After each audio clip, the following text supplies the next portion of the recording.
We will call the September 10th, 2012 Kildare Hill Commissioners, Board of Commissioners meeting to order. If you would all please rise for the Pledge of Allegiance. I pledge allegiance to the flag of the United States of America and to the republic for which it stands, one nation, under God, indivisible, with liberty and justice for all.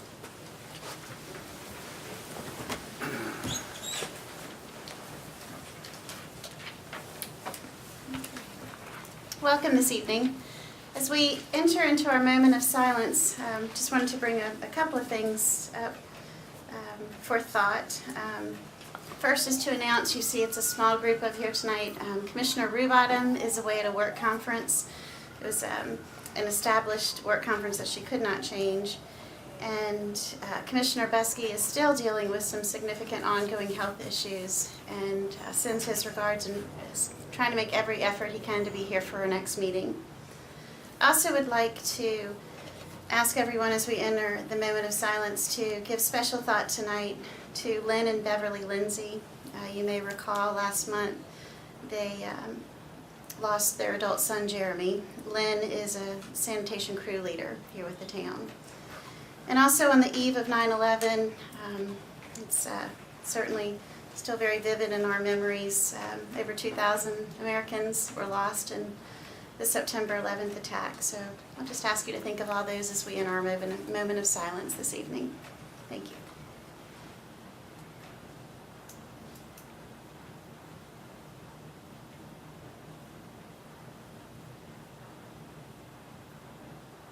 Thank you. First on the agenda this evening is approval of the agenda. Is there a motion? So moved, Mayor. I'll second it. All those in favor, please signal by saying aye. Aye. Okay. First, our next item is the public hearing. There's one public hearing scheduled this evening. It's on a proposed amendment to Chapter 153 zoning, Section 153.082E, exceptions, to exempt development within town granted easements from lot coverage calculations. We had a sign up for the public comment, or excuse me, for the public hearing this evening. We did not have anyone sign up, but if there is anyone that would like to speak at this public hearing specific to this issue, please raise your hand and you can speak to this. Is there anyone that would like to speak at this public hearing this evening? Okay. All right, not seeing any hands, we'll go ahead and close the public hearing. And Greg, may I ask you to introduce this, please? Absolutely. Thank you. Madam Mayor, this amendment is proposed to Chapter 153 zoning, and it will exempt development from our lot coverage requirements if it's in an easement that it's granted to the town and the town actually builds something on that easement. So if you grant the town an easement and actually the town builds a sidewalk or a bike path or something along those lines on that easement, then that will not count against your lot coverage. And this did go before the planning board back in July, and that was approved at the planning board. Okay, open the floor for discussion. I think it's pretty much a no-brainer. I'm ready to move on it, Mayor. Okay. I'll second it. For this one, do we need to do the detailed reading of the motion, or? Since it's Okay. a zoning amendment, I think. I'll do it, Mayor, if Okay. that's okay with you. That'd be great. Thank you. The Board of Commissioners finds that this requested amendment to 153 zoning, proposed amendment, Chapter 153.082E, exemptions to lot coverage created by the town within a town easement. It is consistent with all the comprehensive plans or other officially adopted plans of town of Kildare Hills and that are applicable, and the amendment is reasonable and in the public interest because it does not place an undue hardship on owners of property which has a town easement and allows the property owners to develop their lot to the extent regulations permit. Thank you. Do you want to redo your second? Just Did I read that Yep. right? you did. Yes, sir, thank you. And I'll second that. Okay. Is there any further discussion? No, All ma'am. those in favor, please signal by saying aye. Aye. Any opposed? Thank you. Okay. Next item on our agenda, well, it's actually the time set aside for, oh, no, it's not. It's introductions. I'm sorry. And I'll turn to Debbie for introductions. Thank you, ma'am. It's a pleasure this evening to introduce to the commissioners and to our citizens our new fire chief, Chief Troy Tillett. Troy began his employment with the town on September the 1st, and yes, that was a Saturday, and yes, he began working that day. He joins the town after serving 26 years in a variety of roles in Portsmouth, Virginia, with the fire department there, and 14 of those years was serving in a senior leadership role. He's graduated from the University of Richmond with a bachelor's in human resource management and a minor in leadership studies. And he's also graduated from the Tidewater Community College with associate's degree in fire science. Has many certificates and attended many training opportunities at the National Fire Academy in Maryland, and we're just delighted to welcome him to our community along with his wife, Robin. Thank you, Chief. Do you Wonderful. have words of wisdom you'd like to share with us?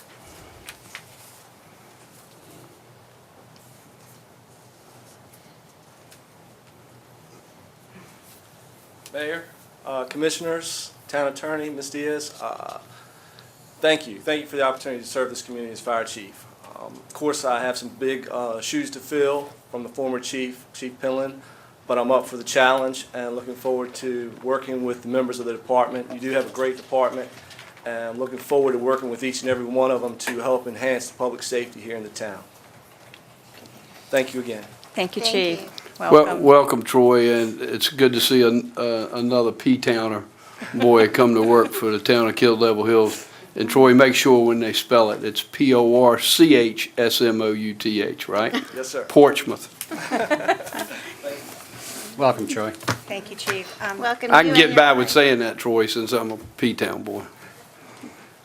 And now Meredith Guns, the Assistant Planning Director, is going to introduce our new planner. Great.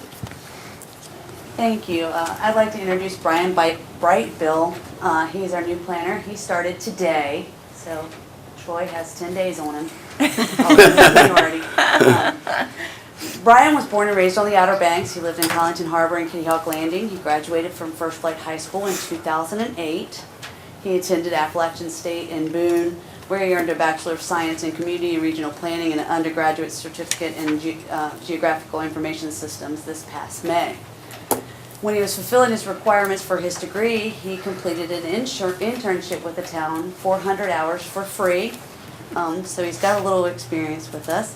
He assisted in our site plan review, CAMA field inspections, GIS mapping, street sign inventory with the Public Services Department, and in general became familiar with the Planning Department procedures and all boards and committees served by the Planning Department.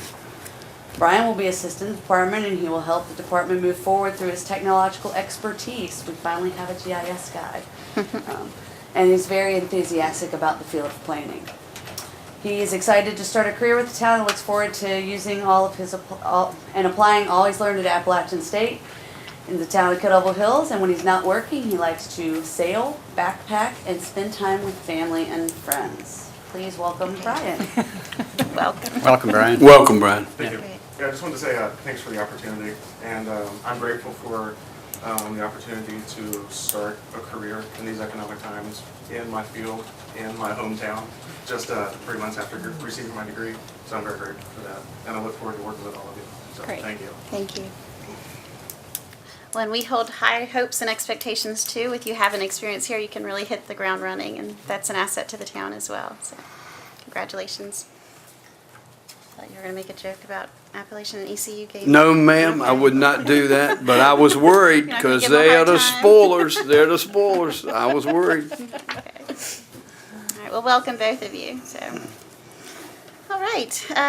Next on our agenda is the time set aside for public comment. The first opportunity this evening for public comment. If you would like to speak at public comment, please limit your comments to 3 minutes. And if you're speaking on behalf of a group, limit those to 5 minutes. We did not have anyone sign up, but it's not too late. If you would like to speak at this public comment, just raise your hand and we'll call on you.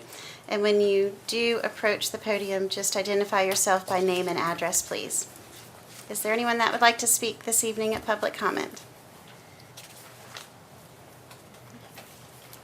Okay, well, we'll move on, and there'll be another opportunity later if you decide to speak then. Okay. First item under old business is the draft ordinance to Chapter 130, General Offenses. This is the noise ordinance. Let me pull this up.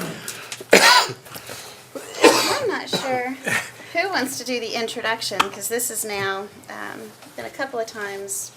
It's my understanding, Mayor, that the town attorney did speak with the board, certain members of the board that were at the demonstration on Wednesday, and perhaps he has some comments that he would like to make. Well, I do, and Mayor, what I'm going to need to do, we got a number of comments from members of the board who were present. We got a number of comments from members of the public who were present, and they brought up some issues that we need to try to address in this ordinance as best we can. And I did talk to the county attorney today because he's grasping with the same issues that we are as well. And he and I talked about it a little bit, and so I don't think we're ready to move forward with this now. And plus, we had a new issue come up tonight that we need to talk about how we might address these specific types of things and work them into a comprehensive ordinance so that we're not trying to come back in and piece it together. And so what I'm suggesting to you is, even with the demonstration last week, which was great, and I think gave us some insight into the types of noise and the levels that those noise represent, I would like some more time to go back and redraft this and try to address some of these other issues that we talked about last week and came up with, and hopefully have something for you at your next meeting so that you can look at it and take comment about it and move on with it. Probably won't be a lot different than what you have, but it's probably going to have some other things in it, and probably be as tight as we can draw it, but also considering that you've got residential and commercial districts that butt up against each other, and that's the toughest issue to tackle as to how we're going to handle that. Okay. For clarification or just for process moving forward, when you come back or present us with revised language to consider, is that something the same, if we get it in advance, which we would, get it in advance of the meeting, are we able to take action at that meeting? Or does it still then need to go to another meeting to make a decision? Or because I know there's some people that have really been following this for months, and so I'm just trying to put the picture together of when will we be likely able to make a decision? Well, you may want to discuss it at that meeting and take public comment on it at that meeting. I'm not saying you have to have another public hearing on it, but you certainly want to advertise it so that folks who are interested in the ordinance, they can see it beforehand and they can come make comments, because you may want to make some changes in it as you hear what people say about it. Sure. And so, it looks like you can consider it at the next meeting, and then depending on what happens, maybe you will go to the next meeting to actually adopt it. Okay. Okay. A couple of things for those of you who were not able to attend the display that was put on last Wednesday. First off, the staff did a great job. It was kind of a multidisciplinary approach to giving us some sample noises, and they were monitoring those with the decibel reader. But we heard the trash dumpster, we heard a boom box playing, we did it inside and outside, we heard lawn equipment, we heard sirens. I mean, there was a lot of opportunity to collect readings. And there were a few citizens that attended that meeting as well and were able to give us some input. A couple of things that we discussed in detail with them included not just having a decibel reading, but really looking at what those hours were, the daytime hours versus the nighttime hours. Other issues that have come up since then have been some, equipment, whether people are using equipment in an emergency capacity or not. So take, for example, a generator and that noise. And so in fairness and to give Steve time to really process what came forth Wednesday night and then some other issues that have been brought forward, as well as the documentation of all the public comments that occurred at the county's public comment section on this. That's why we're trying to take the extra due diligence in time. So I would encourage you, if you have comments and have not put them forth, but you have a strong feeling one way or another, please go ahead and if you don't do that at the second public comment here tonight, put that in writing or give us a call and let us know, whether it's directly to a commissioner or to Mary, the town clerk. But we really do want to hear from you if you haven't already shared your concerns or your suggestions. Anyone else have anything to add?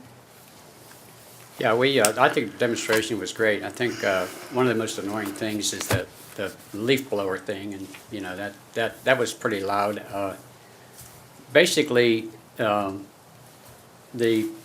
nothing really pegged the meter except Stan Clow was there.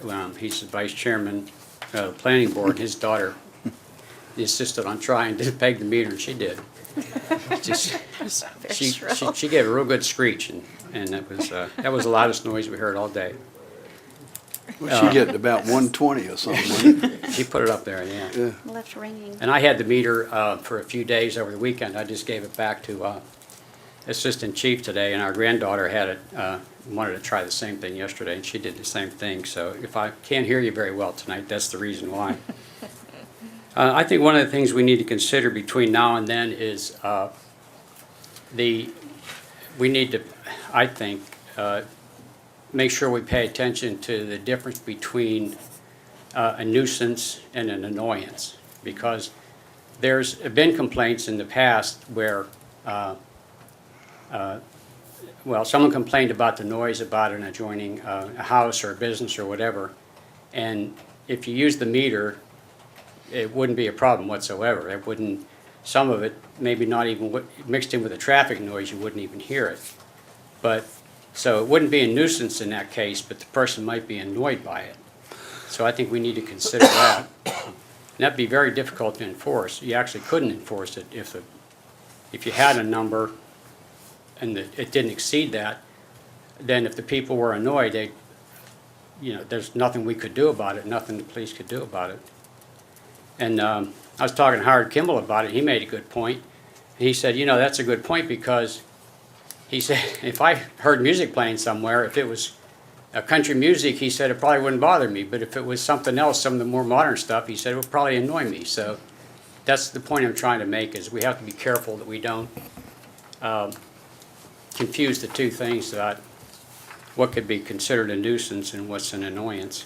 But I didn't find any noises. Now, there wasn't any, I didn't check it where any of the venues were having music, because I didn't know any that were, that we would have been able to hear outside. That there was nothing that I checked, and I kept it for like 4 days, and there was nothing really too loud that sticks out in my memory. But I'm looking forward to what Steve comes up with, and we can deal with it. Hopefully.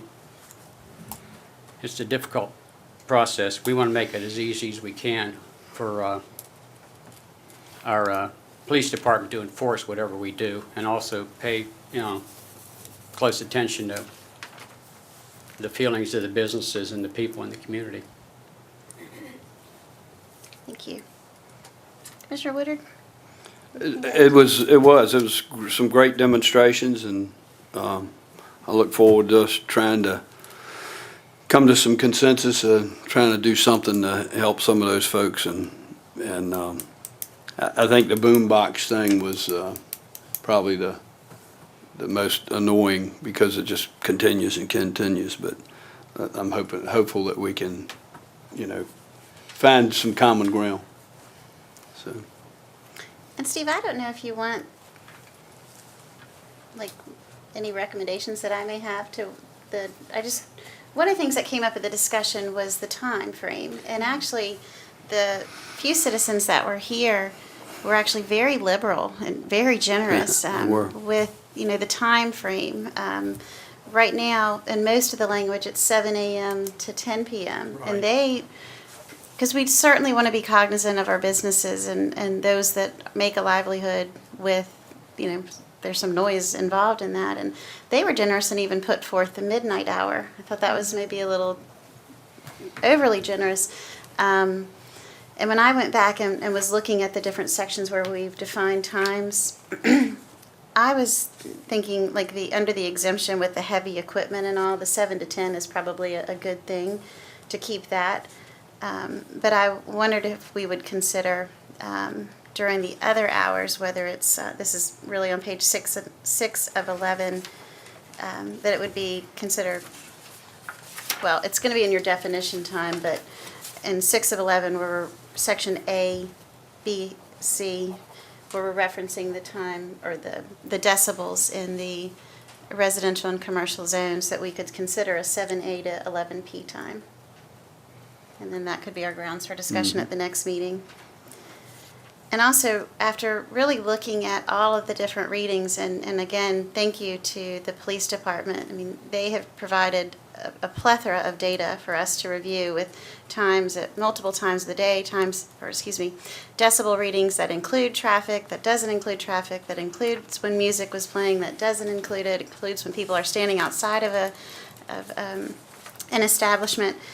And looking at those, and also, bless you, also thinking of different noises, like we also have a listing of what a toilet flushing is and what, your washing machine or dishwasher is. I was thinking and looking at this that instead of the 60 and 55 in section 2, it would be 65 and 60 is just a consideration. And this would just be for us to work from possibly for the next meeting, unless you come up with something different. And then in the commercial, we don't have anything filled in there, but I was thinking a 75 day and 65 night. And then we have plenty of exemptions that if you are running the lawnmowers and all, that's going to be exempt during the day. But just some thoughts that I had.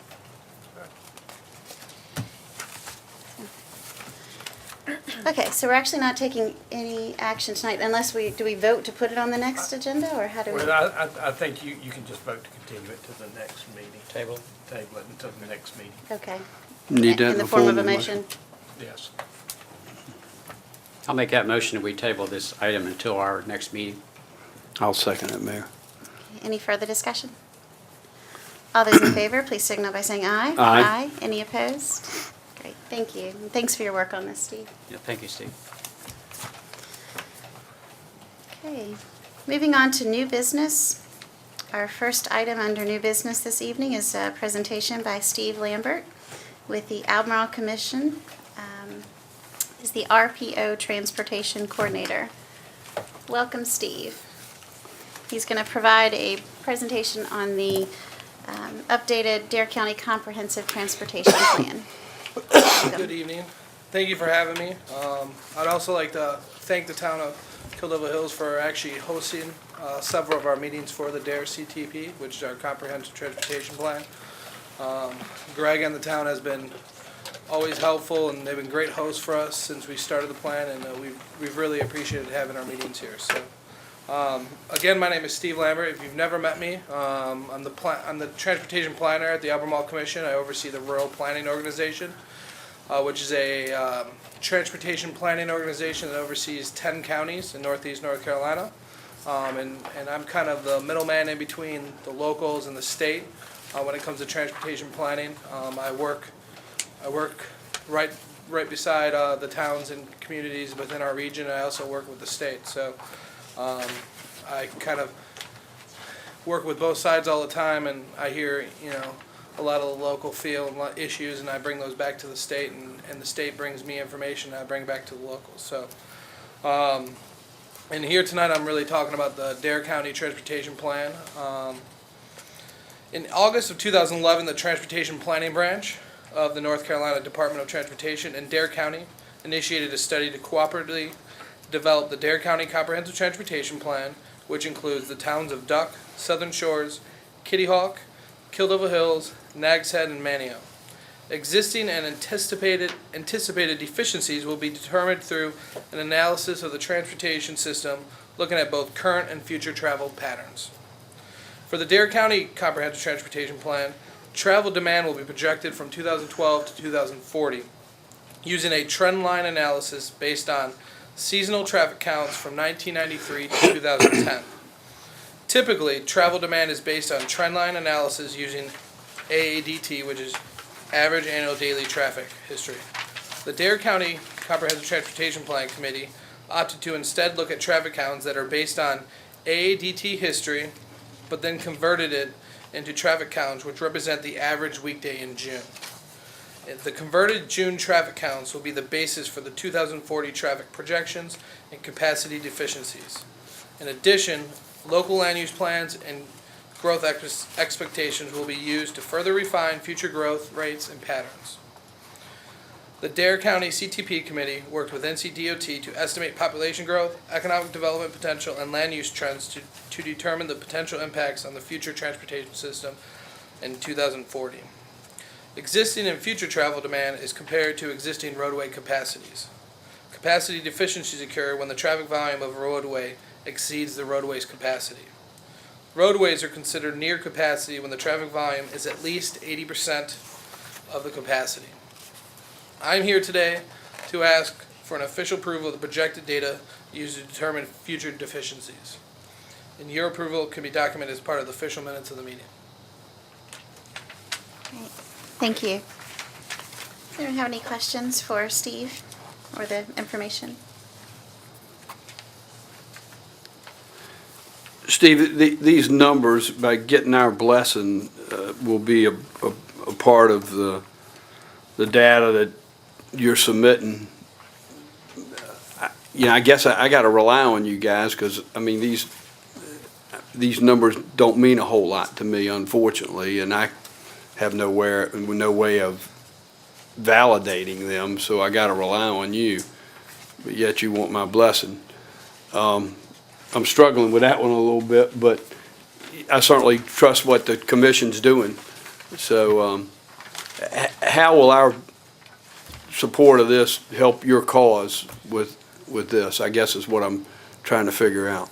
Well, basically the way, like I stated, typically in a normal comprehensive transportation plan, we will just use the average AADT, which is it's an average day throughout the year of a certain road, and we just felt the committee, which includes Greg, and myself and several others, members from each town and the county and the state and a couple other agencies, we felt that the numbers weren't accurate enough for the issues in our region, specifically with the summer months.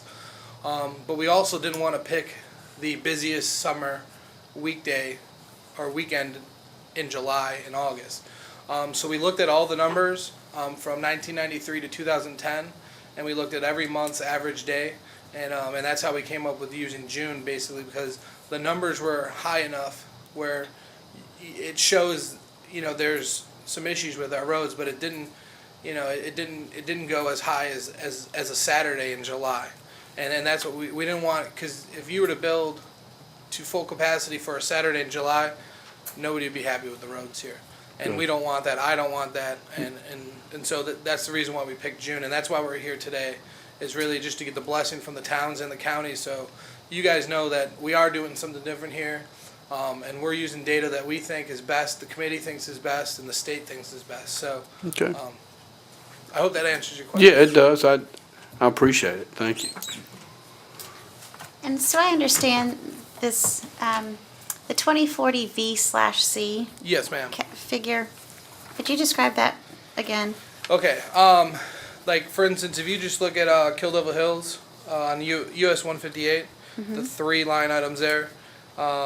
In 2012, all of them are at capacity, even as it's built right now. And in 2040, it'll be above capacity, which is saying there's more cars. The road doesn't meet the capacity that we need, and we all know that. I mean, we've seen a Tuesday evening in the summer. I mean, what the traffic's like. So, and that data will be put into the long-term recommendations that we do for the transportation plan. And that's what this data is put into. So, and that's, and as I said, 80% is really what is the max you want. Okay. Your roads are doing well. if you're below that 80%. When you get above that 80% is when your road is there's a lot more traffic than you want.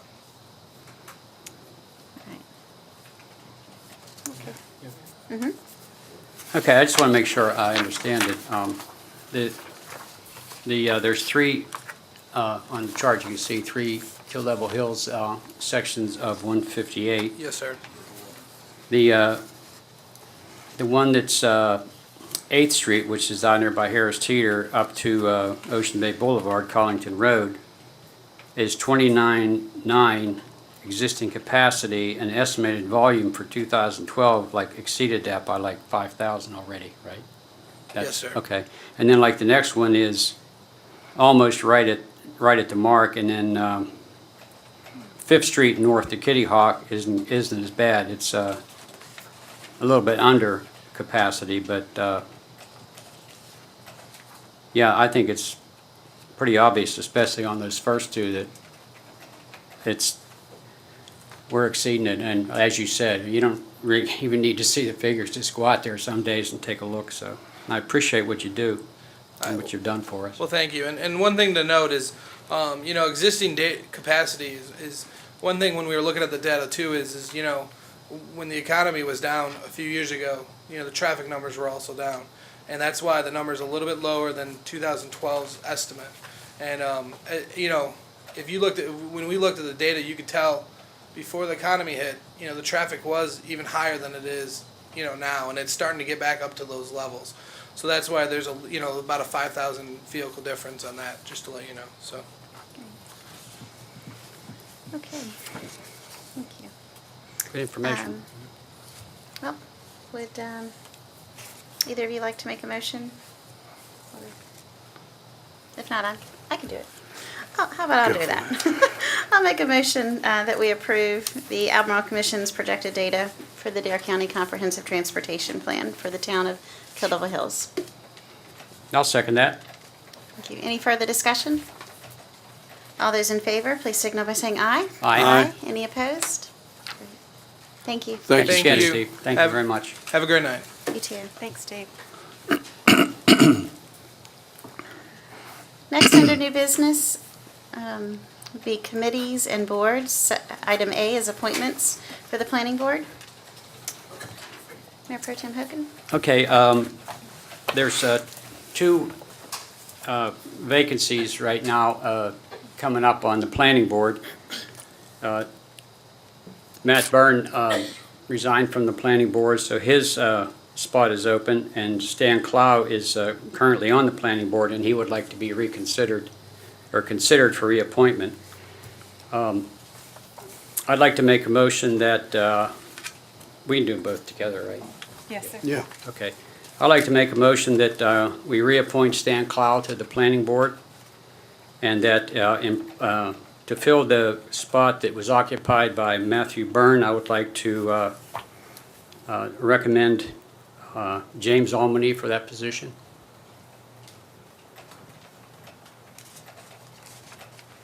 Oh, I'll second it. Yeah, I was waiting. If I was guessing, it doesn't matter. We're working with Yeah, three tonight. that's right. So. All right. You okay? Yeah.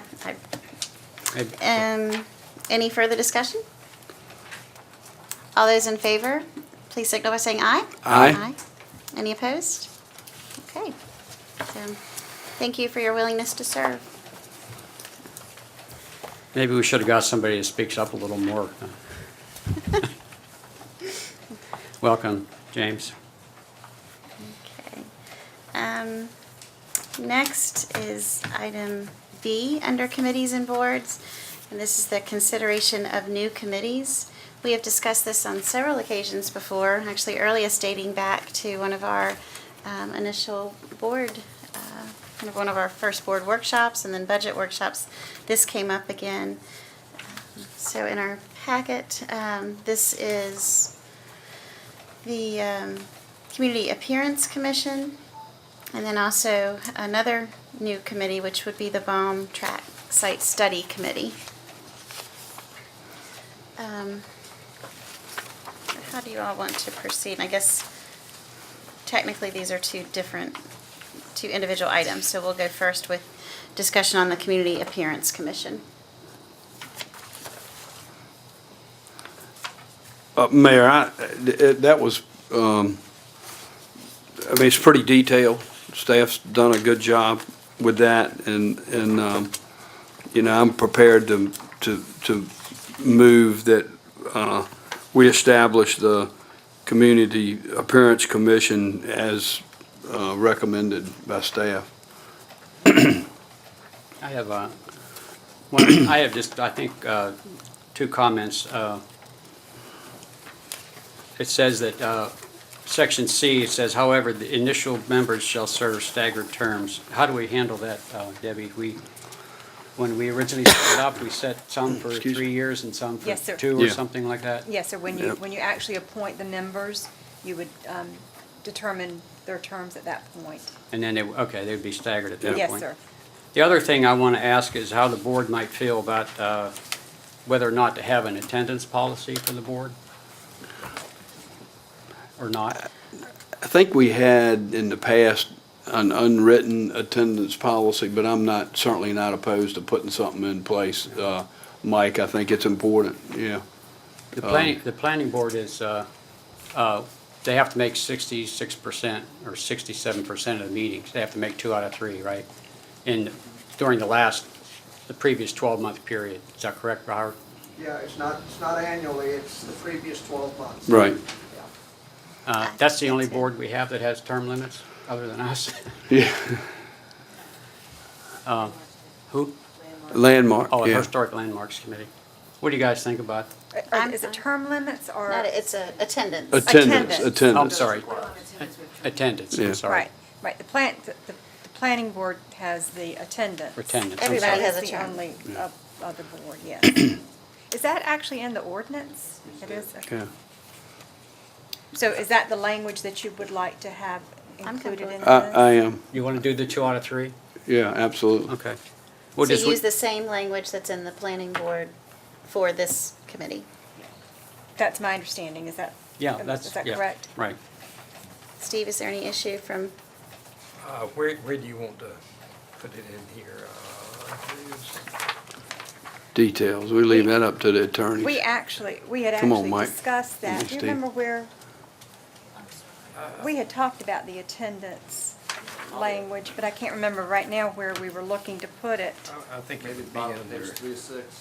C on page 4. C on 4. Top of the page. You could add it at the end of that paragraph. Okay. So, So do I need to amend the motion? You do? yes, please. I will amend the motion that we approve the Community Appearance Commission as recommended by staff to include attendance policy and,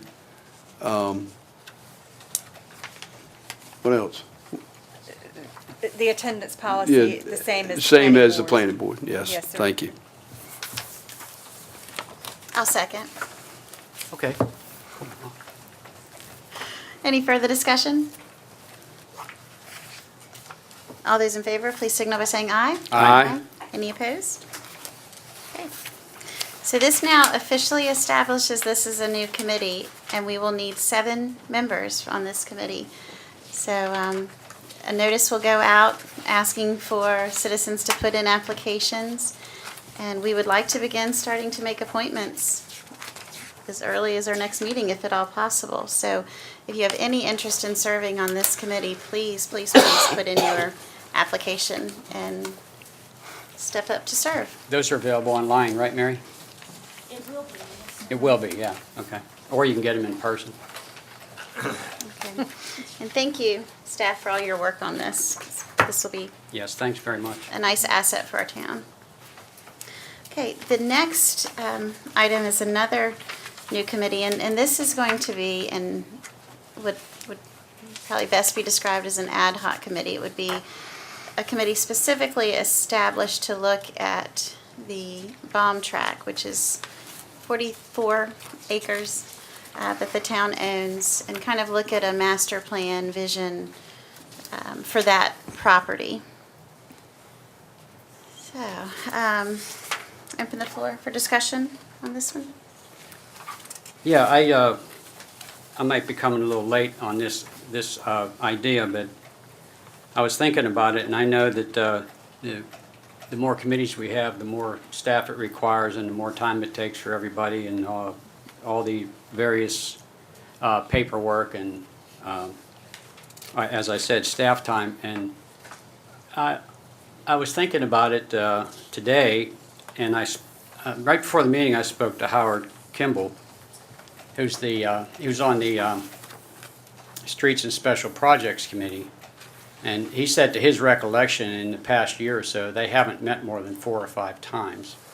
Now, they will be taking the taking on the Christmas decoration thing as a special project. And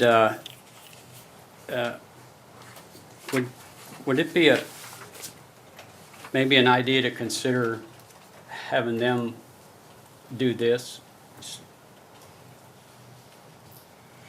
I don't know. As opposed to establishing another committee? Yeah.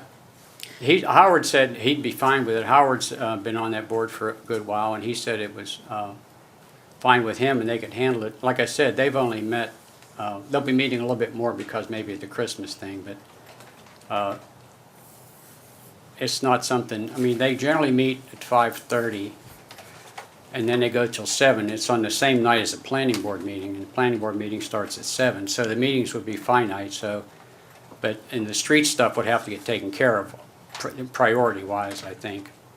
And then whatever time was left, they could discuss the projects, and they could get special meetings if necessary, if there was any kind of timeline involved with the Christmas or the bomb track issue.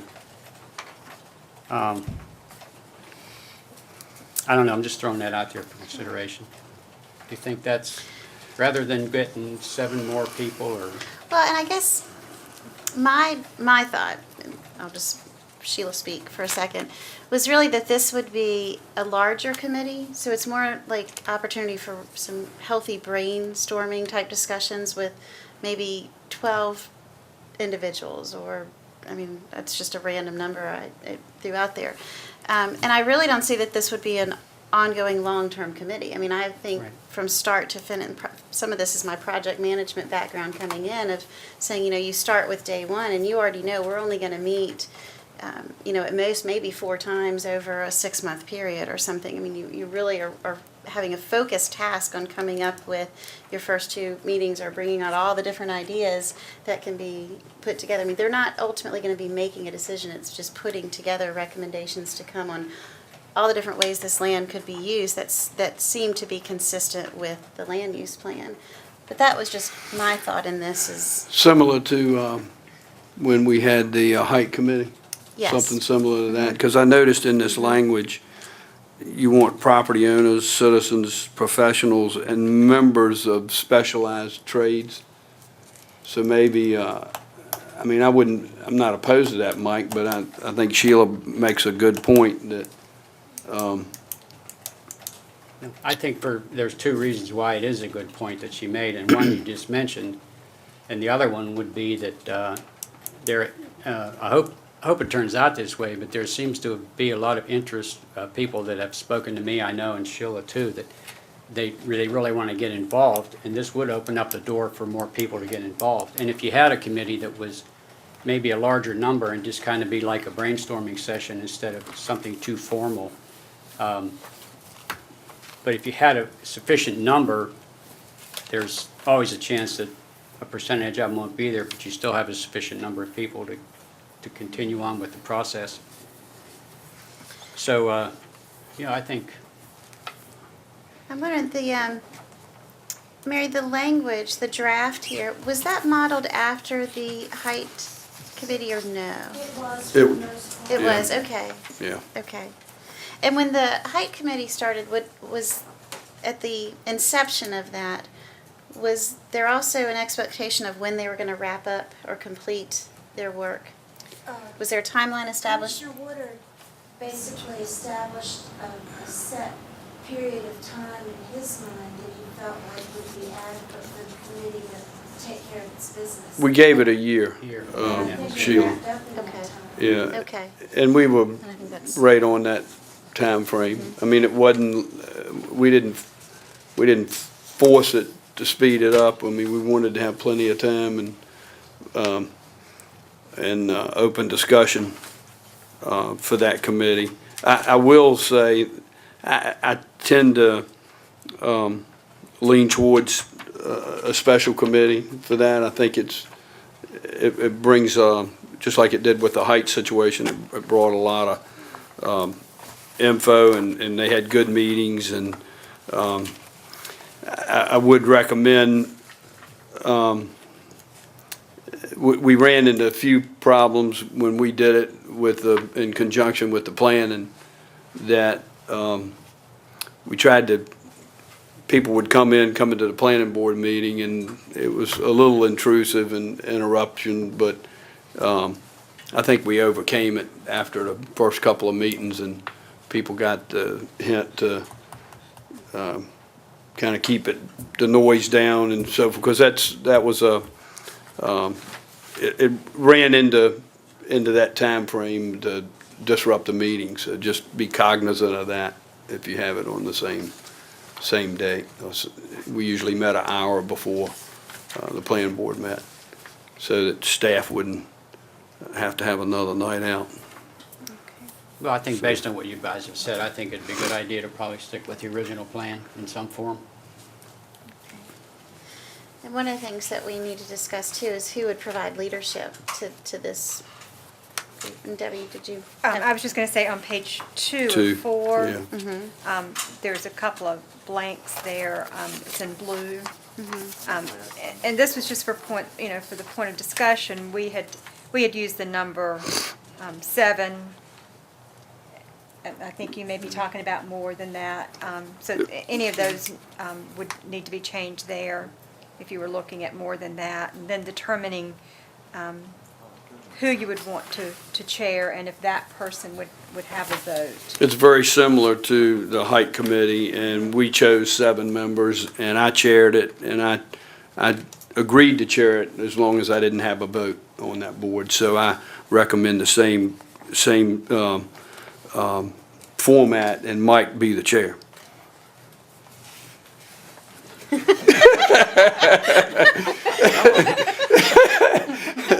I'm serious. Okay, that's fine. I work for myself, I'm pretty flexible, so I have the time. If the chairman's not voting, then we would have to have an odd number probably of others, so that there wouldn't be a tie. That's why I said 7, and plus the chair. Right, okay. 7 enough for you, or do you want to try to get more, Mayor? Can we go for 9? I just see go. this being a Yeah, really I'm- good brainstorming. I'm fine with kinda- that. Okay. I'm So with it. you would have 10 members, 9 of which would vote. Right. Outside of the mayor pro tem, who would chair. The way this is established, it's done on a more formal basis that addresses voting procedures, who votes, who doesn't vote. If what the mayor is envisioning is something a little bit less formal, we can eliminate some of the voting language and the formalities so that it is more of a brainstorming,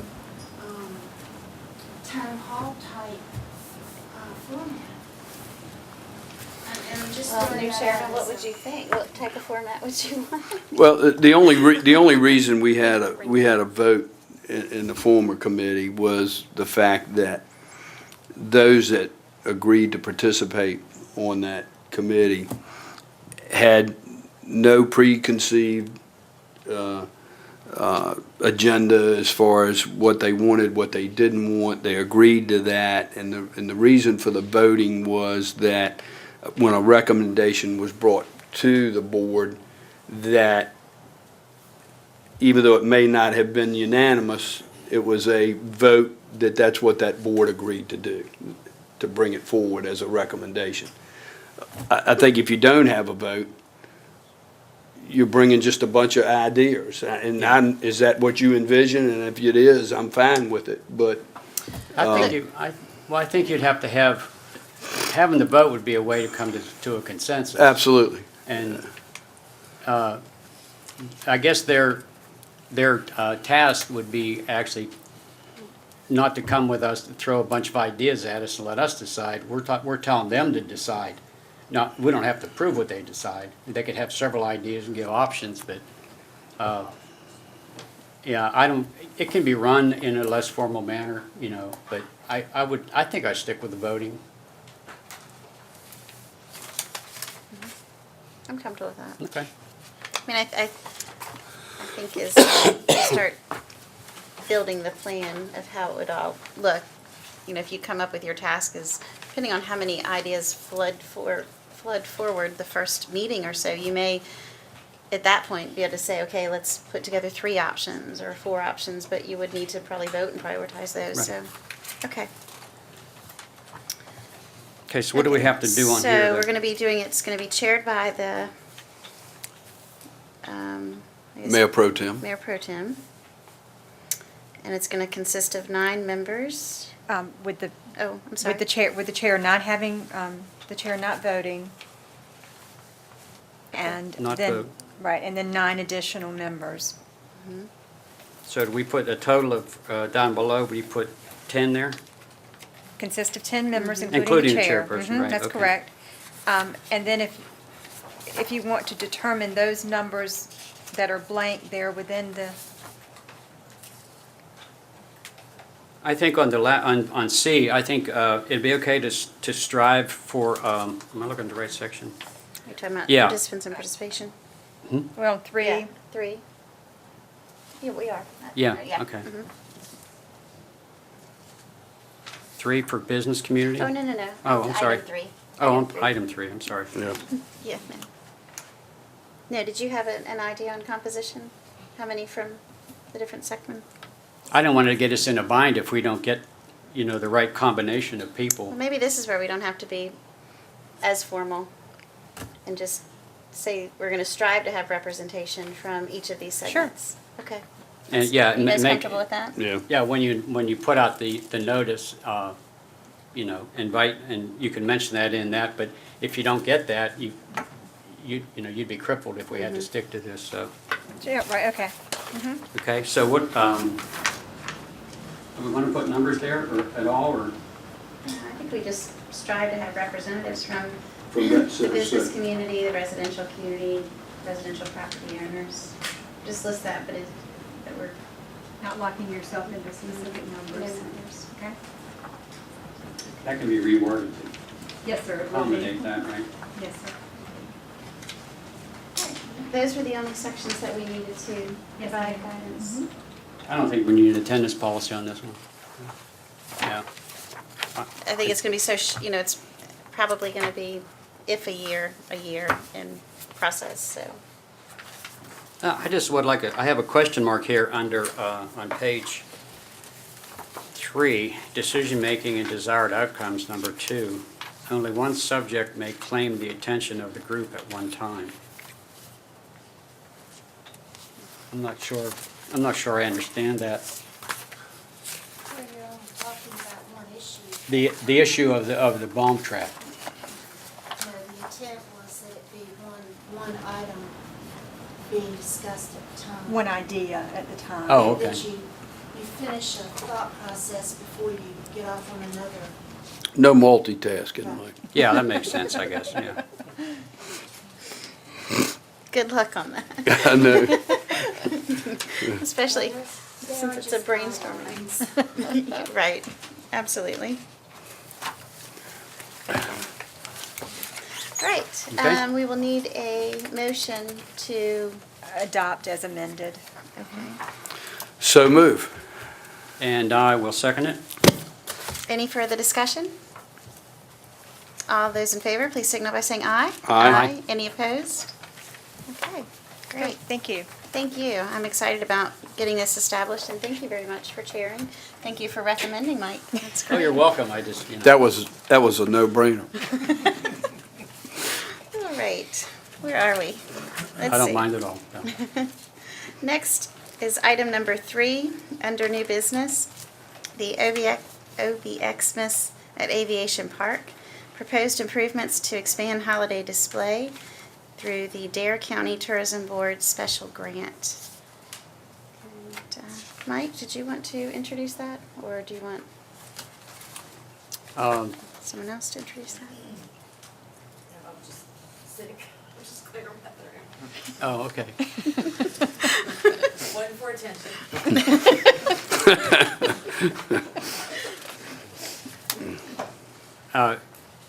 Well, I don't know if we should consider this in light of what went on at your meeting today with the Visitors Bureau, or just go ahead with it as we originally planned, or? No, I called Meredith and Mary on the way from my meeting and discussed it with them, Mike, and they're on board with moving forward with this. Okay. Yeah. Right? Okay. What we're talking about here is we're going to do the best we can to start building a Christmas event centered around the Aviation Park and the pond. We already have the tree there. We had it there last year. And we're going to apply to the Dare County Tourism Board for a grant to do some improvements, which we would have to do first before we would try to attract a large number of people over there. The path has been, it's got some ripples in it from the roots from the trees, and to want to take care of that and put some conduit in for, so that we can have lighting. We're going to have a conduit going under the path about every 70 feet. There'll be 16 of them as you go around the path. And so the grant would be made, it include funding for electrical services, and another thing would be a platform for the Christmas tree that's there for added stability. They had one there last year, but Ross from Buildings and Grounds, who helped us out immensely on this, said they'd like to have one that's a little more sturdy, so that we don't have any problems with the tree going in the pond or anything. So we're also going to be trying to get at least some money to enhance the area with some additional lighting. We may not be able to do much beyond that this first year, but we'd like to build on it. So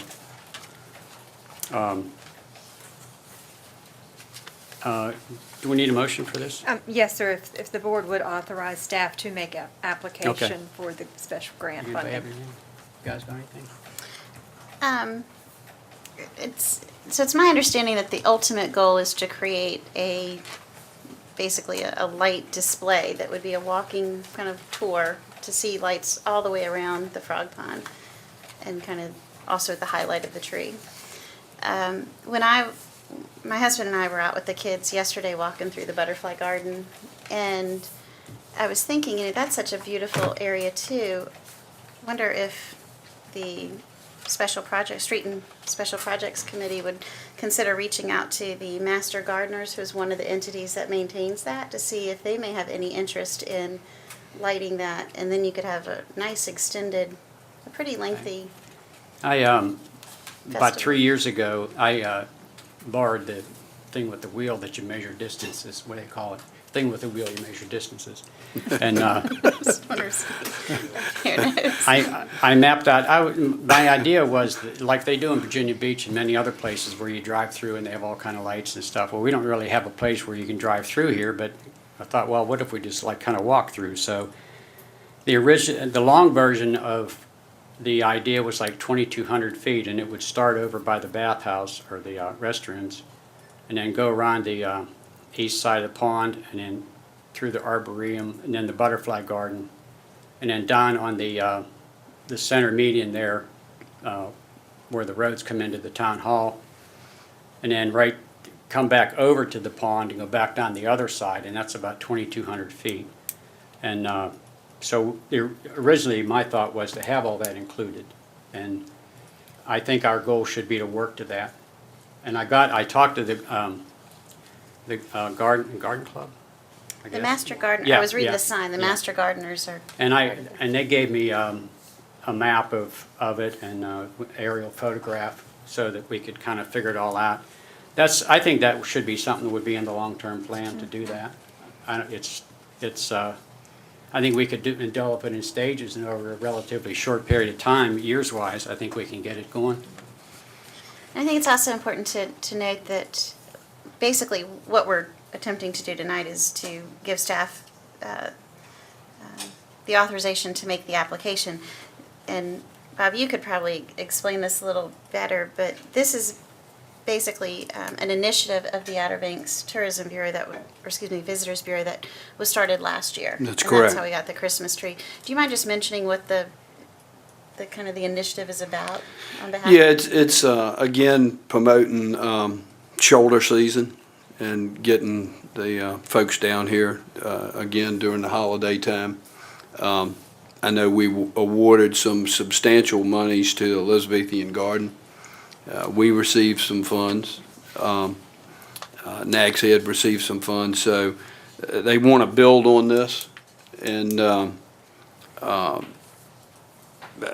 it was very, very successsul in the Elizabethan Gardens. I don't know if any of you folks went over there last year. It was pretty impressive, and they're going to add to that. So I think down the road, as Mike said,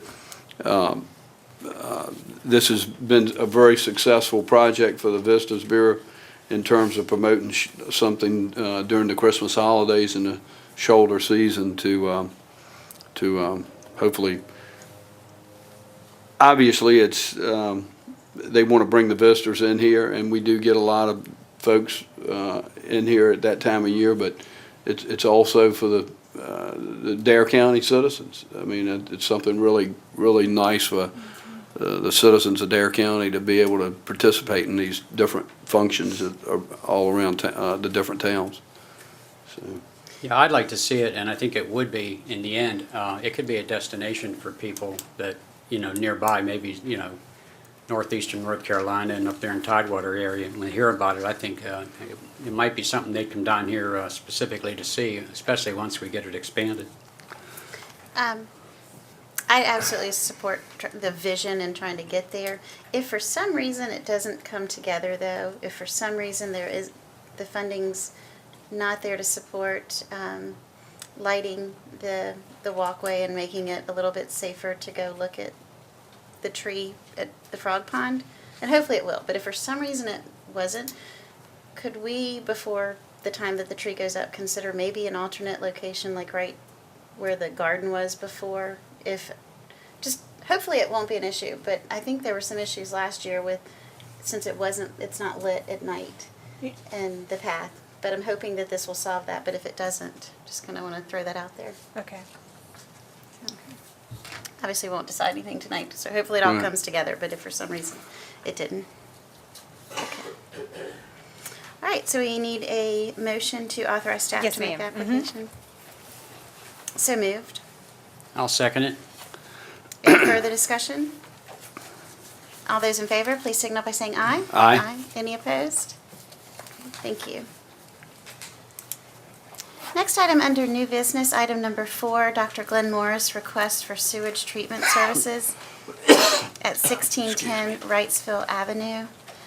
Because we as a board have not previously discussed this, and this has not been on the agenda, and we do not have 4 members present, I'd like to move that we put this on consideration for our next agenda. Yeah, We that's need a good idea. consensus of, or We a need to motion. vote to do that, that's okay. Is that a motion, Mayor? That was a motion by me. I'll second it. Okay. Any further discussion? All those in favor, please signal by saying aye. Aye. Any opposed? Okay, thank you. Thank you. All right. Next would be Commissioner's agenda. Next. I don't have anything, no. I'll try to be real brief, Mayor. Visitors Bureau, we've got a meeting coming up at our last meeting. We've had a great summer as far as occupancy numbers and the restaurant receipts and industry. There's numbers are up. What concerns us is the retail. Retail numbers are down, and we really need to think of some ways to try to get folks to, they're coming down here. They're spending the money to rent hotel rooms and cottages and all of those numbers are up and they're going out to eat, but they're not spending money in our retail businesses. And if any of you folks out there have any ideas, please forward them to me. I'd love to take them to the Visitors Bureau meeting, and that we are brainstorming to try to encourage the real estate industry, the hotel industry, restaurant industry to maybe put some packages together and some incentives to work with the retail folks to try to get those numbers up. It's as we had a meeting today, and one of the commercial fishermen serves on the grants committee with me from Hatteras.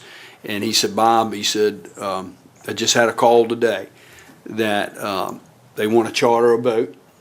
If you charter a boat, and I said, what is that running now? And he said it could be as low side $1,000, high side $1,600. And he said the same people are coming back year after year, staying on the Outer Banks. But I talked to a guy today, and he said, "Yeah, we're coming." And three of the guys of the group of six said, we don't want to spend those funds this year. So consequently, they're not chartering the boat. So it's important, it's critical, and whatever we can do to try to stimulate sales with our retail would be, if you got any ways to brainstorm how to do that, please pass it on to us. I think the Visitors Bureau is going to try to do something media-wise to do that, but pass those thoughts on to us if you will. We did receive the final study on the Windmill Point. If you have an opportunity, go to the website and view that, but we need your input. It's pretty critical for the board making some decisions long-term, short-term and long-term. So if you got any thoughts about that, please share them with us. Not going to make any drastic decisions, but it is on the table and it is up for discussion, and we need as much input from the citizenry as we possibly can get to do some short-term and long-term goals for that. So. Bob, I just came to mind when you were talking, and this came up during the discussion of the outdoor displays, and there was talk of if the outdoor displays were limited in some manner, that those regulations would be relaxed on a long weekend or something, and have an Outer Banks or a Kill Devil Hills, if we were doing it ourselves, but a yard sale type thing, and sort of towards maybe the end of the season, so they can move out some of the stuff that they still have. But that might be a consideration. Absolutely. Have Outer Banks yard sale and have a giant weekend for that. Everybody participate and throw the codes out the window. That's right. No, don't throw the codes out the window. Kidding. I'm kidding. Anyway, that's a thought. Anything else? No, that's all, Mayor. Thank you. Under Mayor's agenda, I have just 3 items. 2 of them are they're on the consent agenda. I just wanted to make special reference to them. One is on October 27th will be the Big Sweep Day 2012. That's hosted by the Outer Banks Surfrider Foundation, and that's kind of where the big trash cleanup along the beaches and to retrieve trash along the waterways. And there's a handful of KDH citizens that are really involved in orchestrating this event each year. And so if anyone has an interest in getting involved, you can go to the Surfrider website. But certainly that's a great project. And so this evening we'll be looking at adopting a resolution declaring October 27th as the Big Sweep Day. The second is another proclamation that we will be adopting, promoting Fire Prevention Week, October 7th through the 13th. So both those are very important to recognize. The third thing is with the close of the summer, it's just so hard to believe that the summer's already come and gone, but just a special thank you to all the town staff for all that you did this summer. And I was trying to think of the different departments, and you can't single out any department because every department has a huge hand in keeping the wheels turning here and running efficiently and handling whether it's the emergencies or just the day-to-day interaction with citizens. So thank you all very much for the work that you did. And it's been a nice summer. So I just hate to see that it's already passed. However, today was beautiful weather. And I guess makes you kind of want fall a little bit when you feel weather like today. That's all that I have. Debbie? Yes, thank you, ma'am, and we'll share that with the other employees. Nothing under town manager's agenda this evening. Okay. Steve? I don't have anything else for you. Okay. The consent agenda. Yes, ma'am, thank you. The first item on the consent agenda is the approval of the minutes from August the 9th. The second is the resolution that the mayor referred to concerning the October 27th Big Sweep. The event is aimed to retrieve trash from North Carolina highways, waterways, landscape, statewide. The proclamation for the Fire Prevention Week, October 7th through 13th. The important message that they're wanting to get out this year is have 2 ways out. That reminds us to develop and practice a home fire escape plan during the Fire Prevention Week and year-round. And lastly is the consensus approval to seek grant funding for Phase 2 of the Bay Drive multi-plan. And with that, the staff would recommend approval of the consent agenda as presented. Okay. Is there a motion to approve the consent agenda? I'll move that we approve the consent agenda as presented, Mayor. I'll second it. Any further discussion? All those in favor, please signal by saying aye. Aye. Any opposed? Okay, thank you. Thank you. Next is the second time set aside this evening for public comment. Is there anyone that would like to speak at this public comment time? No one this evening. Last call. All right. Well, thank you very much, those of you who have been with us. Next is adjourning. Would you like to make a motion to adjourn? I'll make a motion, we adjourn. Second. Any further discussion? All those in favor, please signal by saying aye. Aye. Any opposed? Thank you.